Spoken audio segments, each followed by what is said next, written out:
Now to another high-profile trial involving the death of a child. A jury who will decide the fate of the man charged with murdering 11-year-old Josue Flores heard from DNA and blood spatter experts today. Fox 26's Dominic Keith joining us live from the Harris County Criminal Courthouse with the latest on the murder trial for Andre Jackson.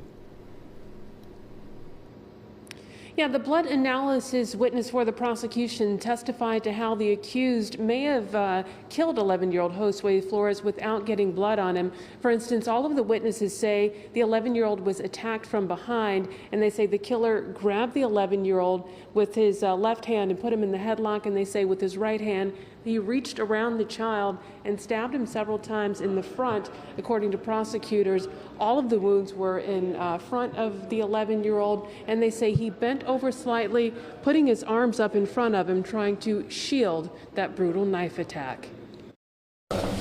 After 11-year-old Josue Flores' dad and sister entered the courtroom where cameras were not allowed, they wiped tears while listening to testimony from the blood analysis expert as she talked about how when little Josue was murdered, because of the type of injuries, his blood would not have sprayed onto his killer. Andre Jackson is accused of murdering little Josue as he walked home from middle school. According to the blood analysis expert, the killer would not have necessarily gotten blood on him because, as witnesses explain it, the killer was behind the 11-year-old with the child's backpack between them, reaching around him to stab Josue in his chest and abdomen.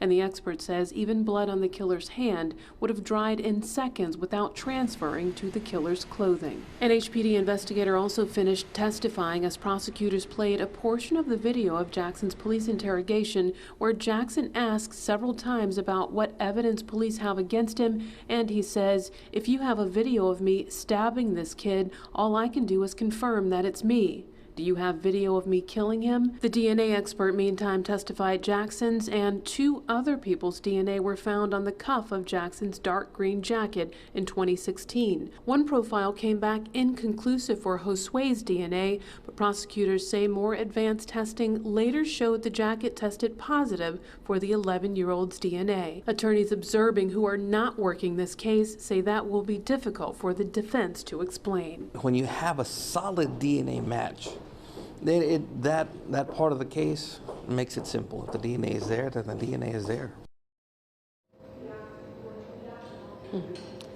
Now, the investigator who testified says this crime scene is burned into his mind because of, quote, the pure brutality against an 11-year-old child.